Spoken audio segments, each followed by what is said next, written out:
অনেক পাওয়ারফুল একজন ফাইটার একদিন একটা মেয়ের প্রেমে পড়ে এবং সে তার ঘরবাড়ি সবকিছু হারিয়ে ফেলে। কিন্তু শেষ পর্যন্ত সে জানতে পারে সেই মেয়েটাই তার সাথে বিশ্বাসঘাতকতা করেছে। এই সবকিছু জানার পর সেই ফাইটার অনেক ভেঙে পড়ে আর সে তার ফাইটিং স্কিলও হারিয়ে ফেলে। কিন্তু একদিন সে এমন একটা স্কিল শেখে যেটার ফার্স্ট শর্ত ছিল তাকে মদ খেয়ে ফাইট করতে হবে। কিন্তু কেন তাকে মদ খেয়ে ফাইট করতে হবে আর কেনই বা সেই মেয়েটা তার সাথে বিশ্বাসঘাতকতা করেছে তা জানতে হলে আমাদের দেখতে হবে আজকের মুভি দ্য ডার্নকেন প্রোটোগি।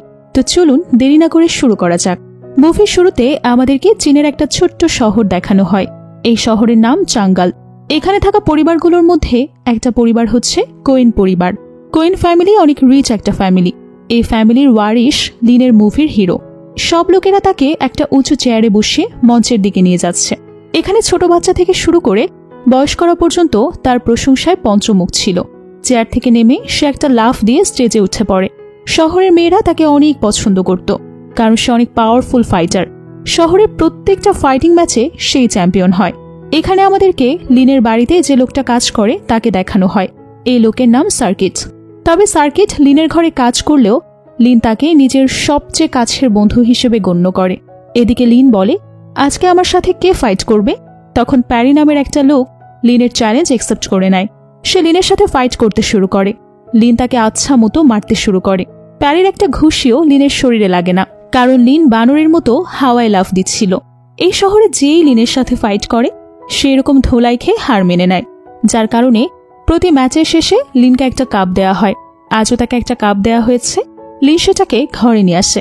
সার্কিট এখানে লিনের প্রশংসা করে আর বলে, ওয়াও, এটা আপনার 126 নম্বর কাপ।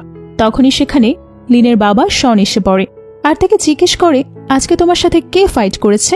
লিন বলে, আমি প্রতিদিন এই শহরের মানুষদের সাথে লড়াই করে বিরক্ত হয়ে গেছি কারণ প্রতিবার আমি জিতি, তাই এখন আর আমার কোনো এক্সাইটমেন্টও কাজ করে না।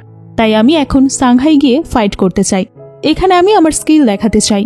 এটা শোনা মাত্র শন তাকে বলে দেয় সে সেখানে যেতে পারবে না।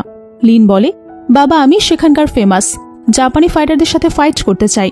ভাবুন একবার, যদি আমি জিতে চাই তাহলে আমাদেরকে শহরের সবাই চিনতে পারবে। তাদের কথার মাঝে সেখানে কিমসি নামের একটা মহিলা আসে। সে লিনকে বোঝাতে শুরু করে।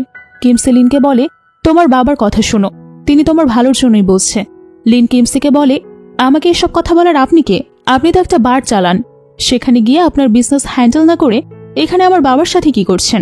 আপনি কি আমার বাবাকে বিয়ে করে আমার সৎমা হতে চান নাকি? এই কথাটা শুনে শন প্রচন্ড রেগে যায়। সে লিনকে বলে, তোমার মুখে পোকা পড়ুক, কিমসির ব্যাপারে তুমি কিভাবে এসব কথা বলছো? লিন বলে, আমি সত্যি বলছি, আর সত্যি সবসময় তিতাই হয়।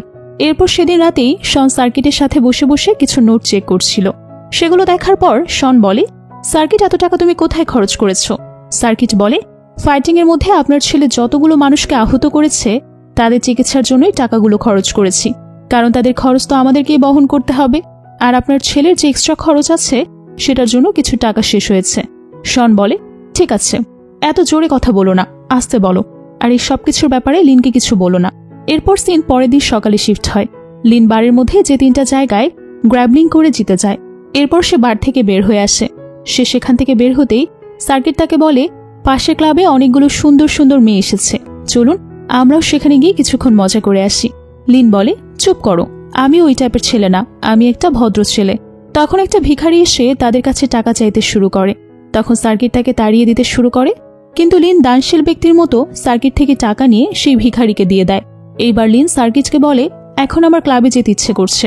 সার্কিট এই কথা শুনে চমকে যায়, কারণ লিন তো কিছুক্ষণ আগেই বলেছিল সে ভদ্র।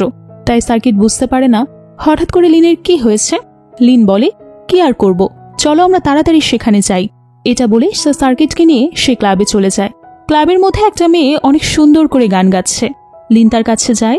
দেখে মনে হচ্ছিল লিন হয়তো তাকে হাক করবে, কিন্তু তেমন কিছুই হয় না। লিন সিঙ্গারটাকে সরিয়ে সিঙ্গারের পেছনে থাকা একটা মেয়ে যে মিউজিক বাজাচ্ছিল তার কাছে চলে যায়। লিন তাকে তার নাম জিজ্ঞেস করে। তো এই মেয়েটার নাম হচ্ছে লুসি। এই মেয়েটাই এই গল্পের হিরোইন। লিন যখন লুসির সাথে কথা বলে তখন সেখানে পার্ক নামের একটা লোক বলে, আমি 100টা রূপার কয়েন দেব, তাও আমি এই মেয়েটাকেই চাই। তখন লিন বলে, আমি 500টা কয়েন দিব, আমিও এই মেয়েটাকেই চাই।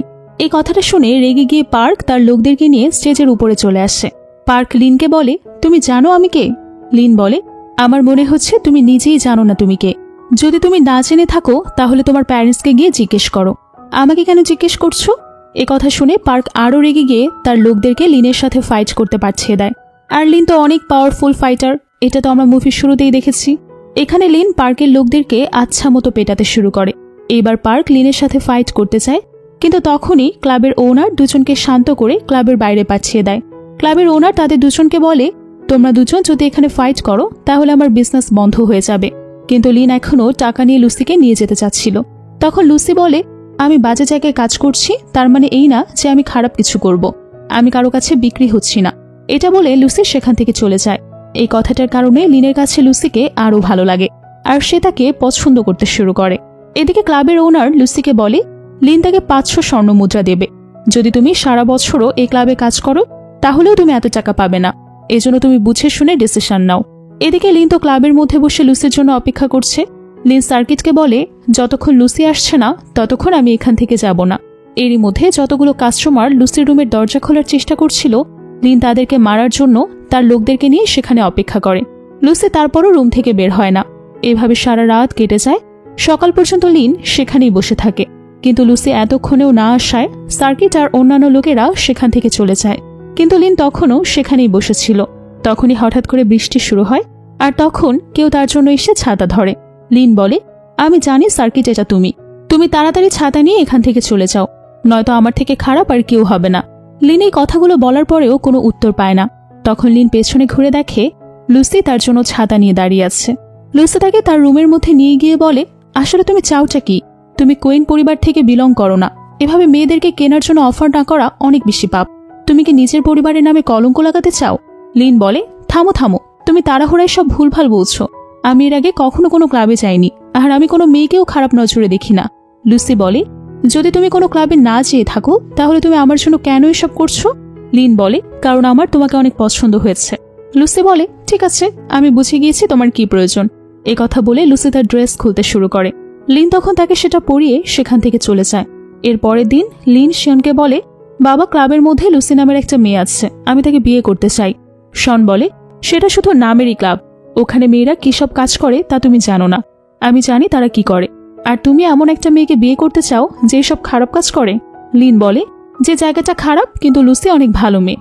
শন বলে, তুমি যাই বলো, এই বিয়েটা আমি কখনোই হতে দেব না। লিন বলে, বাবা, আপনিও কোনো দুধে ধোয়া তুলসী পাতা না। আপনি আমি না থাকলে কিমসের সাথে কি করেন তাও আমি জানি। এই কথাটা শুনে শন আরও রেগে যায়। সে লিনের সাথে চিৎকার করে তাকে বাইরে পাঠিয়ে দেয়। সার্কিট লিনকে বলে, তুমি একটা কাজ করো, লুসির সাথে কোথাও পালিয়ে চলে যাও। লিন বলে, না, আমি জানি আমার বাবা একদিন বুঝতে পারবে লুসি অনেক ভালো মেয়ে, তখন তিনি নিজেই আমাকে বিয়ে করাতে রাজি হবে, আর তখনই আমি লুসিকে বিয়ে করব। এরপর লিন যখন আবারও ক্লাবে যায় তখন সে লুসির রুম থেকে চিৎকার শুনতে পায়। চিৎকার শুনে লিন ভয় পেয়ে যায়, তাই সে তাড়াতাড়ি তার রুমের ভেতরে চলে যায়। সেখানে গিয়ে সে দেখতে পায় পার্ক নেশাগ্রস্ত অবস্থায় লুসির সাথে খারাপ কিছু করার চেষ্টা করছে। এটা দেখে লিন অনেক রেগে যায়। সে পার্কের মুখের মধ্যে ঘুষি মারে, আর সে সেখান থেকে পড়ে যায়। কিন্তু পড়ার সময় লুসির হাতের যে বড় হেয়ারপিনটা ছিল সেটা পার্কের বুকে লেগে যায়, যার কারণে পার্কের অনেক ব্লিচিং হয়। আর অনেক ব্লিচিং হওয়ার কারণে পার্ক সেখানেই মারা যায়। এতে লুসি ভীষণ ভয় পেয়ে যায়। লুসি লিনকে বলে, পার্ক নেশাগ্রস্ত অবস্থায় ছিল, আর সে জোর করে আমার রুমে ঢুকেছে, কিন্তু আমি বুঝতে পারছিলাম না নিজেকে বাঁচানোর জন্য আমি কি করব। তাছাড়া পার্ক বলছিল সেই সিটির মেয়রের ছেলে, তাই আমার অনেক ভয় লাগছে। এখন কি হবে আমার? লিন বলে, তুমি ভয় পেও না, জানালা দিয়ে চলে যাও, বাকিটা আমি দেখে নিচ্ছি। যাওয়ার সময় লুসি বলে, রিয়ান নামের একটা লোক আছে যে আমাকে কিনতে চায়, তার কাছে আমার সাইন করা এগ্রিমেন্টও আছে। সেই এগ্রিমেন্টের কারণে আমি কোথাও পালিয়ে যেতে পারবো না। লিন বলে, তুমি চলে যাও, আমি সে লোকটা থেকে তোমার এগ্রিমেন্টটা নিয়ে আসবো, আর যখনই আমি সেটা পেয়ে যাব তখনই সেটা তোমাকে পাঠিয়ে দেব। এরপর লিন অন্য একটা এরিয়াতে যায়। সেখানে একটা ক্লাবে সে রিয়ানকে দেখতে পায়। রিয়ানের কাছে লিন লুসির এগ্রিমেন্টটা চায়। রিয়ান বলে, তুমি তো এর আগে 500 স্বর্ণমুদ্রার বিনিময়ে লুসিকে কিনতে চেয়েছিলে, এখন কি তুমি আমার কাছ থেকে লুসিকে কিনতে চাও? লিন বলে, আমি শুধু সেই এগ্রিমেন্টটা চাই, কারণ আমি তাকে মুক্ত করতে চাই। রিয়ান বলে, ঠিক আছে, যদি তুমি এত মহান হয়ে থাকো তাহলে তুমি আমাকে 50,000 স্বর্ণমুদ্রা দিয়ে সেই এগ্রিমেন্টটা আমার কাছে নিয়ে নাও। আমি জানি এই টাকা তোমার কাছে ধুলোর মতো, কিন্তু এখন কথা হচ্ছে লিনের কাছে এত টাকা নেই। সে সার্কিটকে বলে, কোথাও থেকে গিয়ে 5,000 স্বর্ণমুদ্রা ধার নিয়ে আসো। সার্কিট বলে, এ আপনি কি বলছেন মালিক, আমি শুধুমাত্র একটা মেইড, আমাকে কে এত টাকা দেবে? তখনই লিনের মাথায় একটা বুদ্ধি আসে। আসলে লিন অনেক ভালো ক্র্যাম্বলার ছিল। তাই সে রিয়ানকে তার সাথে খেলতে বলে। লিন রিয়ানকে বলে, যদি আমি যেতে চাই তাহলে আমাকে তুমি লুসির এগ্রিমেন্টটা দিয়ে দেবে, আর যদি আমি হেরে যাই তাহলে আমি তোমাকে 50,000-এর বদলে 1 লাখ স্বর্ণমুদ্রা দেব। এই ডিলটা রিয়ানের অনেক ভালো লাগে, তাই সে রাজি হয়ে যায়। ফার্স্টে লিয়ানের টার্ন ছিল। একটা জারের ভেতরে 5টা ডাইস রেখে সেটাকে ঘুরিয়ে টেবিলে উল্টিয়ে রাখতে হতো, আর অন্য প্লেয়ারদেরকে বলা হতো ডাইসের কোনো সিম্বলটা উপরের দিকে আছে সেটা বলতে। যে ঠিকভাবে গেস করতে পারবে সে জিতবে, আর যে ভুল গেস করবে সে হেরে যাবে। রিয়ান অনেক সহজে 5টা ডাইসকেই গেস করে ফেলে, কিন্তু লিন বুঝতে পারে না রিয়ান কিভাবে তার ট্রিক বুঝে গেছে। এরপর রিয়ানের টার্ন আসে। রিয়ানও 5টা ডাইসকে ঘুরিয়ে জারটাকে উল্টিয়ে টেবিলের উপর রেখে দেয়। লিনও ঠিকমতো গেস করে ফেলে, কিন্তু তখনই রিয়ান তার ছোট আঙুল দিয়ে হালকা করে জারের মধ্যে ট্যাপ করে, আর এতে করে ডাইসটা উল্টে যায়। আর যখন জার উপরে উঠানো হয় তখন লিনের গেস একদমই ভুল হয়। এতে রিয়ান খুশি হয়ে যায় আর বলে, এখন তোমাকে 1 লক্ষ স্বর্ণমুদ্রা দিতে হবে। আমি জানি তোমার কাছে এত টাকা নেই, কিন্তু গেমের ফার্স্টে আমরা যে এগ্রিমেন্টটা সাইন করেছিলাম সেটা আমার কাছেই আছে। যদি তুমি আমাকে 1 লক্ষ টাকা না দাও তাহলে আমার সব লোকেরা মিলে তোমার খারাপ অবস্থা করে দেবে, তাই তুমি তাড়াতাড়ি গিয়ে টাকার ব্যবস্থা করো। লিন তখন মন খারাপ করে সেখান থেকে বের হয়ে পড়ে। তখন সেখানে একটা কুংফু মাস্টার আসে যার নাম দাও। দাও লিনকে বলে, রিয়ান তোমার সাথে চিটিং করছে, এখন সে তোমার থেকে 1 লাখ টাকা নিতে চায়। যদি তুমি তাকে টাকাটা না দাও তাহলে সে তোমার বাবার কাছ থেকে টাকা নিয়ে নিবে, আর লুসি যাকে তুমি ভালো মেয়ে মনে করো সেও তাদের সাথে মিলে তোমার সাথে বিশ্বাসঘাতকতা করেছে। লিন লুসির ব্যাপারে বলা কথাটা বিশ্বাস করতে পারে না, এজন্য দাও তাকে একটা ভাঙা বাড়িতে নিয়ে যায়। সেখানে তখন লুসি, রিয়ান আর পার্ক কথা বলছিল। আসলে পার্ক মারা যায়নি, সে জাস্ট অ্যাক্টিং করেছিল। এখানে তারা 3জন মিলে বলছিল লিন তো আসলে একটা বোকা, লুসির অ্যাক্টিং দেখে সে ধোকা খেয়েছে, আর লুসির জন্যই ছেলেটা এখন 1 লাখ টাকার বাজি হেরে গেছে। এই সব কিছু দেখে লিনের এত রাগ হয় যে সে তাদের সাথে ফাইট করতে চায়, কিন্তু তখন দাও লিনকে থামিয়ে দিয়ে বলে, তোমার কিছু করতে হবে না, এদের সাথে আমি ফাইট করব, কারণ আমি এই বদমাশ লোকগুলোকে খুব ভালো করে চিনি। দাও তাদেরকে বলে, তোমরা জায়গায় জায়গায় ঘুরে এভাবে প্রতারণা করে মানুষদের থেকে লাখ লাখ টাকা হাতিয়ে নাও, তাই আমি তোমাদেরকে বলে দিচ্ছি কুংফু একটা শিল্প, তাই আমি এটাকে খারাপভাবে ব্যবহার করতে চাই না। এজন্য আমি একটা ফাইটিং ম্যাচ রাখতে চাচ্ছি। সে ফাইটে যদি লিন জিতে যায় তাহলে তোমরা চুপচাপ সেই এগ্রিমেন্টটা লিনকে দিয়ে দেবে, আর 1 লাখ টাকার জন্য লিনকে আর ডিস্টার্ব করবে না। লিন বলে, সেই টাকার চিন্তা আমার নেই, আমি যে করেই হোক টাকা জোগাড় করে তাদেরকে দিয়ে দেব, কিন্তু আমার জন্য সবচেয়ে বেশি ইম্পর্টেন্ট হচ্ছে লুসির এগ্রিমেন্ট, যেটা রিয়ানের কাছে আছে। সবাই তার কথা শুনে হাসতে শুরু করে, কারণ লুসি তার সাথে প্রতারণা করার পরেও সে লুসির এগ্রিমেন্টটা চাচ্ছে। রিয়ান বলে, ঠিক আছে, তুমি যখন লুসিকে এতটাই পছন্দ করো তাহলে চলো আমি লুসির দাম আরেকটু বাড়িয়ে দিই। এখন বলো তুমি লুসির জন্য আর কি করতে পারবে। লিন বলে, আমি আমার বাবার ফ্যাক্টরি তোমার নামে করে দেব। রিয়ান বলে, ওই ফ্যাক্টরিতে আমি কি করব, কারণ সেটার দাম তো অনেক কম। এক কাজ করো, তুমি আমাকে তোমার ঘরটা দিয়ে দাও, যেটাতে তুমি আর তোমার বাবা থাকো। এখানে লিন আরও একবার তার বোকামির প্রমাণ দেয়। লিন বলে, ঠিক আছে, যদি আমি হেরে যাই তাহলে আমার ঘরটা তোমার নামে করে দেব। এরপরে সিন পরের দিন সকালে শিফট হয়। লিন তখন স্টেজের মধ্যে ছিল। লিনের মনে হচ্ছিল তার সাথে কেউ ফাইট করতে রাজি হবে না। লিন বলে, কি হয়েছে, এখন তোমাকে সবাই ভয় পেয়ে গিয়েছে কেন? তখন সবাই স্টেজের অপর প্রান্তে দাঁড়িয়ে থাকা দাওয়ের দিকে ইশারা করে বলে, আজকে তোমার সাথে দাও ফাইট করবে। এবার আবার লিন চমকে যায়, কারণ সে আরও একবার প্রতারিত হয়েছে। লিনের মনে হচ্ছিল গতকাল যে আমাকে সাপোর্ট করেছে আজকে সে আমার সাথে ফাইট করবে কেন। লিন দাওকে বলে, তুমি কি ওদের টিমে? দাও বলে, আহারে, তুমি অনেক দেরিতে সবকিছু বোঝো। আজকে তো আমি তোমার সাথে ফাইট করব, তোমার মধ্যে কি সাহস আছে আমার সাথে ফাইট করার? লিন বলে, তাহলে তুমিও আমার সাথে বিশ্বাসঘাতকতা করেছো? যাই হোক, কোনো প্রবলেম নেই, পুরো সিটিতে কেউ এখন পর্যন্ত আমার সাথে জিততে পারেনি, দেখিনি আজকেও আমিই জিতব। এই কথাটা বলে চোখ রাঙিয়ে লিন দাওয়ের দিকে এগিয়ে যেতে শুরু করে। সে দাওকে একটা ঘুষি দেওয়ার চেষ্টা করে, কিন্তু দাও অনেক সহজে তাকে ডিফেন্ড করে। এখানে লিন বারবার দাওকে মারার চেষ্টা করে, কিন্তু একবারও সে দাওকে মারতে পারে না। উল্টো দাও লিনকে মারতে শুরু করে। লিনের মুখ থেকে ব্লাড বের হতে শুরু করে। যতবারই লিন পড়ে যাচ্ছে ততবারই সে লুসির দিকে তাকাচ্ছে। এরপর অনেক খারাপভাবে লিনকে মেরে রাস্তায় ফেলে দিয়ে দাও সেখান থেকে চলে যায়। আর যেসব লোক যারা লিনের প্রশংসায় পঞ্চমুখ ছিল তারা সবাই লিনকে দেখার ভান করে সেখান থেকে চলে যায়। সবশেষে শন তাকে বাড়িতে ফিরিয়ে নিয়ে আসে। এরপর শন লিনের আঘাতগুলোর মধ্যে ব্যান্ডেজ করতে শুরু করে। শন লিনকে বলে, চিন্তা করো না, আমি জানি সে চিটিং করেই তোমাকে হারিয়েছে। এর মধ্যে সার্কিট তাদের ঘরের দরজা খুলে তার সাথে রিয়ান, দাও, পার্ক, লুসি 4জনই ঘরের ভেতরে চলে আসে। শন লিনকে বলে, এরা কারা, আর তুমি আগে বলনি কেন যে মেহমান আসবে? আর এখানেই সিন ফ্ল্যাশব্যাকে যায়, যেখানে দেখানো হয় রিয়ান আর তার টিম মেম্বাররা মিলে লিনের দখল করার প্ল্যান করছিল। কিন্তু তারা জানতো না লিনের উইকনেস কি। এজন্য তারা তখন সার্কিটে টাকার লোভ দেখিয়ে লিনের ব্যাপারে সবকিছু জেনে নেয়। সার্কিট তাদেরকে লিনের উইকনেসের কথা বলে দেয়। সেই সাথে সার্কিট তাদেরকে লিনের গেম বলিং ট্রিক্সের কথার ব্যাপারেও বলে দেয়। এরপরে সার্কিট লিনকে ক্লাবে নিয়ে যায়, আর সেখানে লুসি তার ফাঁদ পাতে, আর সেটাই লিন ফেসে যায়, কারণ লিন লুসিকে অনেক ভালোবেসে ফেলে। এরপর পার্ক লুসির সাথে খারাপ কিছু করার নাটক করে, তারপর সে মারা যাওয়ার অভিনয় করে। আসলে এগুলো সবকিছুই তাদের প্ল্যানের পার্ট ছিল, কারণ তারা লিনকে উস্কিয়ে তাকে দিয়ে চ্যালেঞ্জগুলো অ্যাকসেপ্ট করাতে চেয়েছিল। এরপর যখনই লিন ট্যালেন্ট অ্যাকসেপ্ট করে ফেলে, তখন তারা লিনের ঘরটাও দাওয়ের নামে করে ফেলে। এই সবকিছু জানতে পেরে লিন রেগে গিয়ে সার্কিটকে জিজ্ঞেস করে, আমি তোমাকে নিজের বন্ধু মনে করেছি, তোমার কোন জিনিসের কমতি ছিল যে তুমি আমার সাথে এমন বিশ্বাসঘাতকতা করলে? সার্কিট বলে, আমার কিছু করার ছিল না মালিক, আপনি আমাকে বন্ধু মনে করলেও আমি তো ছিলাম শুধু একটা চাকর, কিন্তু আমি সারা জীবন চাকর হয়ে থাকতে চাই না। এজন্য আমিও মালিক হওয়ার ডিসিশন নিয়েছি। মালিক হতে হলে অবশ্যই আমার অনেকগুলো টাকার প্রয়োজন, আর এই জন্যই আমি আপনার সাথে এরকমটা করেছি, আর এখন আমি এই টিমের সাথে মিলে গেছি। শনি সবকিছু শুনে বলে, তুমি আমাদের সাথে কিভাবে এত বড় গাদ্দারি করেছ, তোমাকে অবশ্যই এর জন্য শাস্তি পেতে হবে। কিন্তু শন তো এখন জানতো না তার ঘরটা এখন দাওয়ের নামে হয়ে গেছে। শন বলে, তোমরা সবাই এক্ষুনি আমার ঘর থেকে বেরিয়ে যাও। সার্কিট বলে, মালিক আপনি তো দেখি কিছুই জানেন না, এই ঘরটা এখন আর আপনার নেই, এই ঘরটা এখন এদের হয়ে গেছে। আপনার ছেলে লুসির প্রেমে পড়ে আপনার ঘরটা দাওয়ের নামে করে দিয়েছে। শন এটা শুনে শকড হয়ে যায়, আর সে লিনকে মারার জন্য তার দিকে তেড়ে আসে, কিন্তু সে তার ছেলেকে মারতে পারে না। শন এখানে কান্না করতে শুরু করে। লিন বলে, তোমরা আমার সবকিছু ছিনিয়ে নিয়েছ, এজন্য আমার কোনো আফসোস নেই, আমাকে শুধুমাত্র লুসির এগ্রিমেন্টটা দিয়ে দাও। এখানে সবাই তার উপর হাসতে শুরু করে আর বলে, গাধা, তুই কি এখনো বুঝতে পারিসনি? লুসি আমাদের চাকর না, তোর সম্পদ হাতিয়ে নেওয়ার প্ল্যান তারই ছিল, আর লুসি আমাদের গ্যাংয়ের মেইন মেম্বার।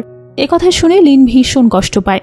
এরপর প্রয়োজনীয় কিছু জিনিস নিয়ে লিন আর তার বাবা প্রবল বৃষ্টির মধ্যে তাদের ঘর ছেড়ে বেরিয়ে পড়ে। অনেক বৃষ্টি হওয়ার কারণে রাস্তার মধ্যে তাদের গাড়িটা একটা গর্তে আটকে পড়ে। এরপর শন আর লিন কোনো রকমে গাড়িটাকে গর্ত থেকে টেনে বের করে। এরা নিজেদের সবকিছু হারিয়ে ফেলেছিল, কিন্তু এরা অনেক সহজ সরল ছিল। গাড়ি বের করতে পারায় এরা দুজন আনন্দে আত্মহারা হয়ে যায়। দুজন এখানে জোরে জোরে হাসতে শুরু করে। লিন এখানে শনের পা ধরে ক্ষমা চায় আর তাকে বলে, আমাকে ক্ষমা করে দিও, আমি ভুল রাস্তায় চলে গিয়েছিলাম, আমার কারণে আজ তোমাকে এত কিছু দেখতে হচ্ছে, আমার কারণে তোমার সবকিছু হারিয়ে গেছে। এই বলে লিন কান্না করতে শুরু করে। শন ছেলের কান্না দেখে তাকে মাফ করে দেয় আর বলে, টাকা নিয়ে কোনো প্রবলেম নেই, সেটা যে কোনো সময় আমাদের কাছে আসবে যাবে। এদিকে রিয়ানের টিম লিনের ঘর দখল করে নিয়েছে। তারা সেখানে একে অপরের সাথে কথা বলছিল। তারা বলছিল, যদি লিন আর শন জেনে যায় আমরা কেন ঘরটা নিজেদের নামে করেছি, তাহলে তারা দুজন আমাদের জন্য অনেক প্রবলেম ক্রিয়েট করতে পারে। এজন্য আমাদের যত তাড়াতাড়ি সম্ভব তাদের দুজনকে মেরে ফেলতে হবে। এসব কথা শুনে লুসি শকড হয়ে যায় আর বলে, তোমরা তো শুধু টাকার জন্য এসব কিছু করেছো, কিন্তু এখন তোমরা কেন নির্দোষ মানুষগুলোকে মারতে চাচ্ছ? রিয়ান বলে, কি করব, এখন আমার প্ল্যান চেঞ্জ হয়েছে, কিন্তু তুমি লিনের জন্য এত ভাবছো কেন? তুমি কি তাকে ভালোবেসে ফেলেছ? লুসি বলে, না, কি বলছো এসব তুমি? রিয়ান বলে, যদি এমনটাই হয়ে থাকে তাহলে তুমি নিজে গিয়ে লিনকে মেরে আসো, আর তোমার সাথে করে পার্ককেও নিয়ে যাও। অন্যদিকে লিন আর শন পাহাড়ি রাস্তা দিয়ে সামনে যাচ্ছিল। তখনই লিন দেখে মাস্ক পরা দুটো লোক তাদের দিকেই আসছে, আর তাদের হাতে তলোয়ারও আছে। লিন বুঝতে পারে এই লোকগুলো তাদেরকে মেরে ফেলতে এসেছে। লিনের তার বাবার জন্য অনেক টেনশন হয়, এজন্য সে অনেক জোরে জোরে আঘাত করে, যার কারণে ঘোড়ার গাড়িটাকে নিয়ে অনেক দ্রুত সেখান থেকে চলে যাওয়া যায়। গাড়ির মধ্যে শন ছিল। এদিকে মাস্ক পরা দুটো লোক লিনের সামনে চলে আসে। এরা দুজন লুসি আর পার্ক ছিল। লুসি লিনের সাথে ফাইট করতে শুরু করে, আর পার্ক সেই ঘোড়ার গাড়ির কিছু করতে শুরু করে। লুসি লিনের মধ্যে অনেক ভয়ানক ফাইট শুরু হয়ে যায়। শেষ পর্যন্ত লুসি লিনের গলায় ছুরি ধরে। এখন সে চাইলেই তাকে মেরে ফেলতে পারবে, কিন্তু সে লিনকে বলে, আমাকে তুমি ক্ষমা করে দাও, আর প্লিজ এখান থেকে পালিয়ে যাও। এ কথাটা বলে লুসি ছুরিটাকে নিজের পেটে ঢুকিয়ে দেয়। লিন চমকে যায় আর তাকে ধরে ফেলে। এরই মধ্যে পার্কও ফিরে আসে, কারণ সে শনের গাড়িকে খুঁজে পায়নি। এদের দুজনকে দেখে পার্ক বুঝে যায় লুসি এখন লিনকে ভালোবাসতে শুরু করেছে। তাই পার্ক এবার তাদের দুজনকে মেরে ফেলার চেষ্টা করে, যার কারণে তাদের তিনজনের মধ্যে ফাইট শুরু হয়। এখানে লিনের হাতে অনেক আঘাত পায়। এরই মধ্যে পার্ক লুসিকে মারার জন্য তেড়ে আসে, কিন্তু তখনই লিন মাঝখান থেকে এসে নিজের শরীরে ছুরি ঢুকিয়ে নেয়। এটা দেখে লুসি কান্না করে দেয়, কারণ সে সবসময় লিনের খারাপ চেয়েছে, কিন্তু তারপরও লিন তাকে বাঁচাতে এত কিছু করছে। এরই মধ্যে পার্ক তাদের দুজনকে লাথি মেরে পাহাড় থেকে ফেলে দেয়। পরের সিনে পার্ক দাউকে বলে, লুসি লিনকে অনেক ভালোবাসে, এজন্য আমার কাছে তাদের দুজনকে মেরে ফেলা ছাড়া আর কোনো উপায় ছিল না। আমি দুজনকে একসাথে পাহাড় থেকে লাথি মেরে ফেলে দিয়েছি। এতক্ষণে হয়তো তারা দুজন মারা গেছে, এখানে সার্কিট লুকিয়ে তাদের সব কথা শোনে। এসব শুনে সে শকড হয়ে যায়, কারণ সে ধনী হতে চেয়েছিল, কিন্তু সে লিনকে মারতে চায়নি। লিনের মৃত্যুর খবর শুনে সে একটা রুমে বসে কান্না করতে শুরু করে। অন্যদিকে আমাদেরকে লিন আর লুসিকে দেখানো হয়। তারা ভাগ্যবশত বেঁচে গিয়েছিল, কিন্তু লুসির অনেক ব্লিডিং হচ্ছিল, তাই লিন তাকে কোলে নিয়ে সেখান থেকে নিয়ে যাওয়ার চেষ্টা করে, কিন্তু সেখানে অনেকগুলো নেকড়ে চলে আসে। লিন উইক হয়ে যাওয়ার কারণে সেখানে সেন্সলেস হয়ে যায়। তখন লিনের সেন্স ফেরে আর সে সামনে শনকে দেখতে পায়। সেন্স ফিরতেই লিন বলে, লুসি তোমার কি হয়েছে? শন এটা শুনে অনেক রেগে যায়। শন লিনকে বলে, আমি এত বছর ধরে তোকে বড় করেছি, আমি নেকড়েদের হাত থেকে তোকে বাঁচিয়েছি, কিন্তু সেন্স ফিরতেই তুই লুসির কথা ভাবছিস? একবারও তো জিজ্ঞেস করিসনি বাবা আপনি কেমন আছেন? লিন বলে, বাবা তুমি এখন মজা করো না তো, আমাকে বলো লুসি কেমন আছে। শন বলে, আমার রাগ উঠাবি না, বারবার লুসির নাম নিলে তোর মাথা ফাটিয়ে দেব। তখনই সেখানে কিমসি আসে আর বলে, তোমরা দুজন আবার শুরু করেছো? শন তুমি লিনকে আগে এই মেডিসিনটা দাও। আর লিন তুমি টেনশন করো না, এটা আমার বার, তুমি এখানে একদম সেফ আছো। কিমসি লিনকে যতই সাহায্য করুক, লিন কিমসিকে একটুও সহ্য করতে পারত না। সিন শিফট হলে সার্কিটকে দেখানো হয়। সে চাঙ্গাল সিটের কিছু ওয়ার্কারের সাথে কথা বলছিল। সার্কিট তাদেরকে বলে, শন আর লিন তাদের ঘর খালি করে অন্য শহরে চলে গেছে। সেই বাড়িটা এখন অন্য কেউ কিনে নিয়েছে। নতুন মালিকের এখন কিছু কাজের লোক প্রয়োজন। তোমরা কে কে সেখানে কাজ করতে চাও? সবাই তখন হাত উঠায়। তখন সেখানকার একটা লোক বলে, তুমি তো লিনের কাজ করতে, আর এখন তোমরা মিলে লিনকে তার ঘর থেকে বের করে দিয়েছ। আমরা তো লিনকে অনেক পাওয়ারফুল ফাইটার মনে করেছিলাম, কিন্তু দাওয়ের আগে সে টিকতেই পারেনি। এই সবকিছু শুনে সার্কিট অনেক রেগে যায়। সার্কিট বলে, তোমরা ফালতু কথা বলো না, নতুন মালিকের কাজ করার জন্য আমি তোমাদেরকে ডাবল টাকা দেব, তোমরা কাজ করবে কিনা সেটা বলো। ডাবল টাকার কথা শুনে সবার মুখ বন্ধ হয়ে যায়। তারা সবাই কাজ করতে রাজি হয়ে যায়। তাদের মধ্যে প্যারিও ছিল, যে মুভির শুরুতে লিনের সাথে ফাইট করেছিল। অন্যদিকে লিনকে দেখানো হয় সে কিমসের বাড়ি ছিল, আর লুসিও ধীরে ধীরে ঠিক হয়ে যাচ্ছিল। শন বলে, এজন্য আমাদের সবকিছু হারিয়ে গেছে, আর তুমি এখন এই মেয়েটাকে বাঁচাতে চাচ্ছ কেন? লিন বলে, হ্যাঁ এটা ঠিক যে লুসির কারণে আমরা সবকিছু হারিয়েছি, কিন্তু লুসি এতটাও খারাপ না, সে আমার জন্য নিজের প্রাণ ঝুঁকিতে ফেলেছে। এরপর লিন মন খারাপ করে বাইরে বসে থাকে। কিমসে জিজ্ঞেস করে, তুমি কেন এভাবে মন খারাপ করে বসে আছো? লিন বলে, আমি অনেক পাওয়ারফুল ফাইটার ছিলাম, কিন্তু দাউকে আমি একবারও টাচ করতে পারিনি। আমার মনে হয় আমি কুংফু পারি না। কিমসে বলে, এমন বাজে কথা বলো না, তুমি নিজের উপর বিশ্বাস রাখো, তবে তোমার স্কিল বাড়ানোর জন্য তোমার একজন কুংফু মাস্টার প্রয়োজন। এরই মধ্যে সেখানে একটা ভিখারি আসে, যাকে একবার লিন টাকা দিয়েছিল। লিন কিমসিকে জিজ্ঞেস করে, এটাই কি সেই কুংফু মাস্টার? আমার কি এখন একজন ভিখারি থেকে কুংফু শিখতে হবে? কিমসি বলে, আরে পাগল না, ইনি কুংফু মাস্টার না, কুংফু মাস্টার তো আমি। লিন বলে, মজা করো না তো কিমসি। এই কথাটা বলে লিন বারে চলে যায়। সেখানে প্যারি আর তার ফ্রেন্ডও ছিল। লিনকে দেখে প্যারি চিৎকার করে বলে, তোমার কাছে এখন কিছুই নেই, আর আমার সিচুয়েশন এখন সেম, চলো এখন আমরা একটা ফাইট করি। লিনও এর জন্য রাজি হয়ে যায়। দুজনের মধ্যে ফাইট শুরু হয়ে যায়। মুভির ফার্স্টে লিন প্যারিকে আচ্ছা মতো পিটিয়েছিল, কিন্তু এখন প্যারি প্রত্যেকটা মার লিনের উপর এত বাজে ইফেক্ট ফেলে যে লিন রক্ত বমি করতে শুরু করে। লিন ভাবতে থাকে, প্যারি কিভাবে এত পাওয়ারফুল হলো। লিন প্যারিকে বলে, আগের ফাইটগুলোতে তুমি আমাকে স্পর্শ পর্যন্ত করতে পারতে না, হঠাৎ করে তোমার মধ্যে এত শক্তি কিভাবে এলো? প্যারি বলে, এই প্রশ্নের উত্তর তুমি তোমার বাবাকে জিজ্ঞেস করো। প্রত্যেকটা ফাইটে তোমাকে জেতানোর জন্য তোমার বাবা আমার মতো পাওয়ারফুল ফাইটারদের টাকা দিত, যাতে আমরা ইচ্ছে করে তোমার কাছে হেরে যাই। কিন্তু সত্যি কথা হচ্ছে, তুমি তো কুংফুর স্টাইলটা পর্যন্ত জানো না। এরই মধ্যে কিমসি সেখানে লাফ দিয়ে চলে আসে। সে প্যারির সাথে ফাইট করে তাকে অনেক সহজে হারিয়ে দেয়। প্যারিকে কিমসি বলে, আমি মেনে নিলাম তুমি অনেক ভালো ফাইটার, কিন্তু এত অহংকার ভালো না যে তুমি আমার আর লিনের সাথে ফাইট করবে। এরপর যদি তোমাকে আর কখনো বারে দেখি, তাহলে তোমার পা দুটো ভেঙে ফেলবো। এই কথাটা বলে কিমসি প্যারিকে তার বার থেকে বের করে দেয়। এবার লিন রেগে তার বাবার কাছে গিয়ে বলেছে, শেষ পর্যন্ত আপনিও আমাকে ধোঁকা দিলেন। আমি যাদেরকে বিশ্বাস করেছি তারা সবাই আমার সাথে বিশ্বাসঘাতকতা করেছে, কিন্তু আপনি আমার বাবা হয়ে আমার সাথে মিথ্যা বলেছেন এতদিন ধরে। আপনি সবসময় বলতেন আমি অনেক ভালো ফাইটার, কিন্তু আপনি তো আসলে আমার প্রতিপক্ষকে টাকা দিয়ে আমাকে জিতিয়েছেন। এমনটা করে আপনার কি লাভ হলো? এটা আপনি একদমই ঠিক করেননি। শনের কাছে লিনের এসব প্রশ্নের উত্তর ছিল না, তাই শন কান্না করতে করতে সেখান থেকে চলে যায়। সেদিন রাতে লিন সেখানে থাকা সবগুলো মদের বোতল ভাঙতে ব্যস্ত ছিল। এরই মধ্যে লুসির সেন্স ফিরে আসে। লুসি লিনের রাগ দেখে বলে, আমি তোমার কষ্ট বুঝতে পেরেছি, কিন্তু তুমি যদি তোমার বাবার দিক থেকে দেখো, তাহলে তার কাজটা হয়তো তোমার খারাপ লাগবে না, কারণ তিনি চাইতেন না তার ছেলে কারো কাছে হারুক। এতে ভুলই বা কি আছে বলো? সিন শিফট হলে দেখানো হয় কাজ শেষ করে ফেলেরা তার ফ্রেন্ডের চা খাচ্ছে। তখন তার ফ্রেন্ড জিজ্ঞেস করে, এই লোকেরা আমাদের ঘরে কনস্ট্রাকশনের জন্য এখানে নিয়ে এসেছে, কিন্তু এরা তো আমাদেরকে দিয়ে গর্ত খোঁড়াচ্ছে, এরা তো ঘর ঠিক করার নামই নিচ্ছে না। প্যারি বলে, ঠিক বলেছ, আমিও কিছু বুঝতে পারছি না। এর মধ্যে প্যারি লিনের কথা বলে। তাদের কথা শুনে সার্কিট জিজ্ঞেস করে, তুমি কি আসলে লিনের সাথে ফাইট করছো? প্যারি বলে, হ্যাঁ, গতকালকেই তো আমি আর লিন কিমসি বারে ফাইট করেছি। এটা শুনে সার্কিটের চোখে আনন্দের অশ্রু আসে। তো প্যারি আর পারফ্রেন্ডকে কিছু টাকা দিয়ে সার্কিট বলে, লিন যে বেঁচে আছে, প্লিজ এই কথাটা তোমরা কাউকে বলো না। তো সেদিন রাতে শন লিনকে বলে, তুমি তো সবসময় সাংহাই গিয়ে ফাইট করতে চাইতে, কিন্তু আমি তো সবসময় তোমাকে সেখানে যেতে না করতাম। আসলে সেটার একটা রিজন আছে। কয়েক বছর আগে তোমার মা মার্শাল আর্টের অনেক ফেমাস ফাইটার ছিল। একবার তোমার মা জাপানি ফাইটারদের সাথে ফাইট করতে সাংহাই গিয়েছিল। তোমার মা সেখানে সব ফাইটারদেরকে অনেক সহজে তার স্কিল দিয়ে হারিয়ে দেয়, কিন্তু সবশেষে ডন নামের একটা ফাইটারের কাছে গিয়ে হেরে যায়, কারণ ডন তোমার মাকে বিষ দিয়েছিল। আর এতে করে তোমার মা মারা যায়। আর যে কিমসিকে তুমি ঘৃণা করো, সে আর কেউ না, তোমার মায়ের বোন। কিমসি তার বোনের খুনি ডনের থেকে প্রতিশোধ নেওয়ার জন্যই তাকে তার ফাঁদে ফেলেছিল। এরপর সে সময় মতো ডনকে মেরেও ফেলে। আর এরপরই আমরা সাংহাই থেকে এই শহরে চলে আসি, জেতার জন্য জাপানি ফাইটাররা যে কোনো কিছু করতে পারে। এজন্য আমি সবসময় তোমাকে সেখান থেকে না করেছি। যদি তুমি ভালো কুংফু ফাইটার হতেও চাও, তাহলে তোমাকে কিমসির নিজে কুংফু মাস্টার মেনে নিতে হবে। আর তার থেকে ভালো মাস্টার তুমি আর কোথাও খুঁজে পাবে না। সবকিছু জানার পর লিন কিমসির কাছে ক্ষমা চায়। লিন বলে, ছোটবেলায় আমার কি হয়েছিল জানি না, কেন আমি আপনাকে সবসময় ভুল বুঝেছি সেটাও জানি না। প্লিজ আপনি আমাকে ক্ষমা করে দিন। আজ আমাকে আপনার শিষ্য হিসেবে গ্রহণ করুন। আমাকে আপনি সব কুংফুর স্কিল শিখিয়ে দিন প্লিজ। কিমসি ইমোশনাল হয়ে যায় আর বলে, লিন তুমি আমার ছেলে, তোমার বলা কোনো কথাই আমার খারাপ লাগেনি। আমি তোমাকে অবশ্যই কুংফু শেখাবো। তোর পরের দিনই কিমসি লিনকে ড্রাঙ্কেন ফাইট শেখাতে শুরু করে। কিমসি বলে, এই ফাইটে সবচেয়ে ইম্পর্টেন্ট হচ্ছে নেশা।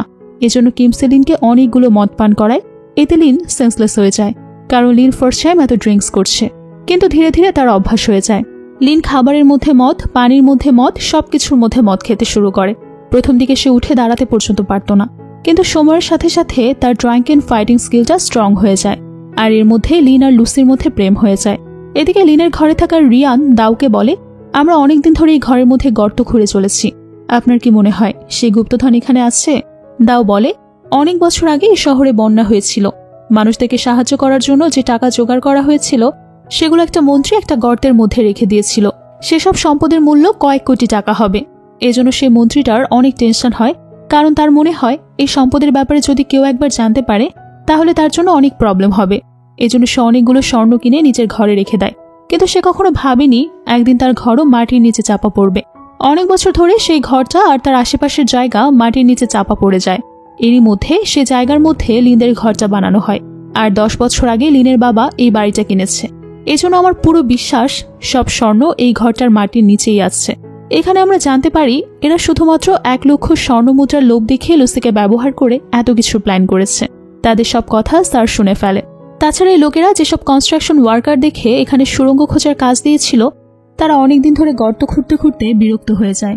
তারা বলে, এতদিন ধরে আমরা এখানে কাজ করছি, আমাদের সেসব টাকা আগে পরিশোধ করো। আমাদের ঘরে যেহেতু নিজের সংসার চালাতে হয়। দাও টাকা দিতে অস্বীকার করে। প্যারি তখন বলে, টাকা তো আমরা নিয়েই ছাড়বো। এরই মধ্যে রিয়ান যে আসলে একজন জাপানিজ, সে তার লোকদের হাতে ছড়ি দিয়ে প্যারিসের সাথে ফাইট করতে বলে। কিন্তু প্যারিও কোনো সাধারণ লোক না, সে একাই সবার সাথে ফাইট করতে থাকে। তখন মাঝখান থেকে দাও চলে আসে। সে নিনজা স্টাইলে প্যারির উপর অ্যাটাক করে তাকে সেখানেই মেরে ফেলে। এরপর দাও সবাইকে বলে, যদি তোমাদের মধ্য থেকে আর কেউ ঘরে যেতে চাও, তাহলে আমাকে বলো, আমি তোমাদেরকে ঘরে না সোজা নরকে পাঠিয়ে দেব। তার এই কথা শুনে সবাই ভয় পেয়ে যায়, তাই তারা আবার কাজ শুরু করে। সে রাতে সার্কিট সেখান থেকে পালানোর প্ল্যান করে, কিন্তু তখন সে শুনতে পায় দাও রিয়ানকে বলছে, যখন আমরা সব স্বর্ণ পেয়ে যাব, তখন আমরা এই ওয়ার্কারদেরকে মেরে ফেলবো, কারণ আমি চাই না এই স্বর্ণের রহস্য আর অন্য কেউ জানতে পারুক। এই কথাটা শুনে সার্কিট প্রচন্ড ভয় পেয়ে যায়। সে লিনকে সবকিছু বলার ডিসিশন নেয়। অন্যদিকে লিন আর লুসি ক্লোজ হচ্ছিল, দুজন দুজনকে কিস করতেই যাবে। ঠিক তখনই সার্কিট সেখানে চলে আসে। সে প্রথমে লিনের পা ধরে ক্ষমা চায়। এরপর সার্কিট বলে, মালিক আমাকে ক্ষমা করে দিন, ভাগ্যিস আপনি বেঁচে আছেন। আমি অনেক বড় ভুল করেছি। আমি শুধু আপনার মতো বড় লোক হতে চেয়েছি, কিন্তু আমি কখনো ভাবতে পারিনি এত কিছু হয়ে যাবে। কিন্তু আপনি জানেন দাও আপনাকে ধোঁকা দিয়ে আপনার ঘরটা এজন্য দখল করেছে, কারণ আপনার ঘরের নিচে অনেকগুলো স্বর্ণ মাটি চাপা পড়ে আছে। সেগুলোর লোভ রিয়ান আর দাও মিলে পুরো ঘরের মধ্যে গর্ত খুঁড়ছে, আর স্বর্ণ পেতে তারা সবাই ওয়ার্কারকে মেরে ফেলবে। কিন্তু এবার লিন সার্কিটকে বিশ্বাস করতে চায় না, কারণ সে আগেও লিনকে ধোঁকা দিয়েছে, যার কারণে লিনের সবকিছু হারিয়েছে। এজন্য সার্কিট মন খারাপ করে বাইরে চলে যায়। কিন্তু লুসি তখন বলে, সার্কিট সত্যি বলছে, তারা স্বর্ণের জন্যই এত কিছু করেছে। লিন লুসিকে বলে, তুমি এই কথাটা আমাকে আগে কেন বলনি? লুসি বলে, আমার মনে হয়েছিল এই সব কিছু জানার পর তুমি তাদের সাথে ফাইট করতে যাবে, আর এতে করে তোমার সাথে অনেক কিছু হয়ে যেতে পারে, কিন্তু আমি কখনো তোমাকে হারাতে চাই না, এজন্য আমি তোমাকে জানাইনি। অন্যদিকে লিনের ঘরের মধ্যে যে খোদাইয়ের কাজ চলছিল, সেখানে শেষ পর্যন্ত ওয়ার্কাররা সব স্বর্ণ খুঁজে পায়। দাও আর তার টিম এত খুশি হয় যেন তারা আকাশের চাঁদ পেয়েছে। তারা সব স্বর্ণ প্যাক করতে শুরু করে, কিন্তু তখনই লিন আর সার্কিট দরজা ভেঙে সেখানে আসে। লিন সার্কিটকে বলে, তুমি আমাকে আগে কেন বলনি এখানে এতগুলো মানুষ আছে? সার্কিট বলে, আমি ভুলে গিয়েছিলাম মালিক, কিন্তু এখন আর কিছুই করার নেই। লিন আর কিমসি মিলে দাওয়ার লোকদের সাথে ফাইট করতে শুরু করে। এখানে প্যারিকে মৃত অবস্থায় দেখে লিনের অনেক খারাপ লাগে, কারণ প্যারি অনেক স্কিলফুল ফাইটার ছিল। তো এরপর লিন সুরঙ্গের মধ্যে গিয়ে দাওয়ের সাথে ফাইট করতে শুরু করে। এবার লিন দাওকে মারার পর দাও লিনের পেটের মধ্যে একটা লাথি মেরে দেয়, আর তখনই লিন সেখানে থাকা একটা মদের পাত্রের মধ্যে গিয়ে পড়ে। দাও বলে, তোমার ফাইটে তো দেখছি অনেক ইমপ্রুভমেন্ট এসেছে, কিন্তু টেনশন করো না, তুমি আমাকে হারাতে পারবে না। কিন্তু তখনই লিনের কিমসির বলা কথা মনে পড়ে যায়। কিমসি বলেছিল, ড্রাঙ্কেন ফাইটিং এর জন্য সবচেয়ে ইম্পর্টেন্ট হচ্ছে নেশা করা। আশেপাশে এতগুলো মদের বোতল দেখে লিন অনেক খুশি হয়। সেখান থেকে বোতলগুলো নিয়ে সে অনেকগুলো মদ খেতে শুরু করে। এখন সে ফাইটের জন্য পুরোপুরি রেডি। সে দাওকে আচ্ছা মতো পেটাতে শুরু করে। দাওয়ের অবস্থা এত খারাপ হয় যে সে ডিফেন্ড পর্যন্ত করতে পারে না। আসলে দাওয়ের প্ল্যান ছিল সে সবগুলো স্বর্ণ নিয়ে এখান থেকে চলে যাবে, আর ওয়ার্কারদেরকে এখানে আটকিয়ে দেবে, এরপর জায়গাটাকে বোম দিয়ে উড়িয়ে দেবে। এই জন্য সে বোমও নিয়ে এসেছিল। কিন্তু লিন থাকতে তো এই সবকিছু কিভাবে করবে? লিন তার হাতে কাপড় বেঁধে দাওকে মদের পাত্রে চুবিয়ে নেয়। এরপর সে আগুন লাগিয়ে দাওকে মারতে শুরু করে। দাও বুঝে যায় সে দিতে পারবে না। দাও বলে, আমি মারা যাবো, কিন্তু তোমার কাছে কখনো হারবো না। এই বলে সে বোমের ফিউজের মধ্যে আগুন লাগিয়ে দেয়। আর এতক্ষণ ফাইট করার কারণে লিন সেন্সলেস হয়ে সেখানে পড়ে যায়। আর তখনই সেখানে সার্কিট চলে আসে, আর নিজের ভুলগুলোকে শুধরানোর জন্য সে ইচ্ছা করে বোমের মধ্যে পড়ে যায়। সে ভেবেছিল এটা করে সে নিজের প্রাণ দিয়ে এই জায়গাটাকে আর লিনকে বাঁচিয়ে ফেলবে, কিন্তু বোমটা তো ফাটেই না। সার্কিট এটা দেখে নিজের হাসি থামাতেই পারে না। আসলে সার্কিট যখন বোমের উপর পড়েছিল তখন সে ভয়ে হিসু করে দিয়েছিল, যার কারণে আগুন নিভে যায় আর বোমটা ব্লাস্ট হয় না। এরপর শেষ পর্যন্ত দাও মারা যায়। তারপর লিন আর সার্কিট সব স্বর্ণ সেই শহরের সব অসহায় মানুষদের মধ্যে দান করে দেয়। এবার শন লিনকে বলে, ফার্স্টে আমি তোমার ফাইটিং স্কিলে ট্রাস্ট করতে পারিনি, এজন্য আমি তোমাকে সাংহাই দিয়ে ফাইট করার জন্য মানা করতাম, কিন্তু এখন আমার তোমার উপর পুরো বিশ্বাস আছে। আমার মনে হয় তুমি সেখানে যেও তোমার মায়ের নাম উজ্জ্বল করতে পারবে, তাই তুমি অবশ্যই সাংহাই যেও আর নিজের স্বপ্ন পূরণ করে এসো। তো এরপর দেখানো হয় যেসব লোকেরা লিনকে নিয়ে ঠাট্টা করত তারা আবারও লিনের প্রশংসা করতে শুরু করে, কারণ লিন সবার জন্য এখন একজন হিরো হয়ে গেছে। আর মুভির লাস্ট সিনে দেখানো হয় লিন আর লুসি সাংহাই যাওয়ার জন্য বের হয়ে পড়ে, আর এখানেই মুভিটা শেষ হয়ে যায়।